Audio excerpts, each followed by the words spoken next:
হয়ে গেছে বাপের বাড়ি ঘোরা, এখন যাচ্ছি বাড়ি। আর বাবান তো টোটোয় উঠলে আর ও কাউকে চেনে না, মানে শুধু টোটোতে মানে বসে থাকবে ও। তো যাই হোক, বাড়িতে চলে এসে সবার প্রথমে যে কাজটা করেছে সেটা হচ্ছে আমার ঘরটাকে একটু গুছিয়ে বিছনা চাদরটাকে পাল্টে ঘরটা মুছে নিয়েছে। আমার শাশুড়ি মা পুজোটাও দিয়ে দিয়েছিল, তারপর রান্না বসিয়ে দিয়েছিলাম। আর ওকে আগে থেকে বলেছিলাম বলো বাজারটাও করে রেখেছে। এখানে ঝিঙে চচ্চড়ি করছে আর তার সাথে করছে রুই মাছ। আর বাবানকে স্নান করে দিয়েছি, এখন তো ঘুমানোর টাইম হয়ে গেছে আর আমাকে সমানে ডেকে যাচ্ছে মা আসো মা আসো করে। তো ওকে ঘুম পাড়িয়ে দিয়ে আমি স্নান টান করে একটু ঘুমিয়ে নিলাম।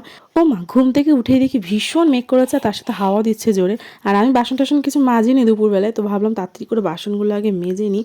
তো বাসনগুলো মাজতে নেমে গেল বৃষ্টি। আর ভালোই হলো, ভীষণ গরম লাগছিল, তো বৃষ্টিটা হয়ে একটু ওয়েদারটা ঠান্ডা হলো। আর সন্ধ্যাবেলা ওর বাবা দোকান চলে যাচ্ছে দেখে ছেলের বায়না এখন বাবার কাছে যাবে। আর আমার একটু খিদে পেয়েছিল দেখে কী খাবো বুঝতে পারছিলাম না, মায়ের কাছ থেকে এই রেসিপিটা জেনে এসেছি, মানে ওটসের চিলা।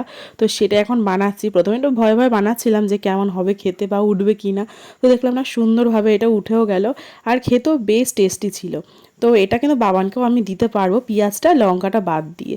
তো আমার বরকেও একটু দিয়েছিলাম, ও বললো বেশ ভালো লাগছে, তবে বেশি খাইনি, তো আমি পুরোটা খেলাম। তো চলো, এইটুকুই আজকে।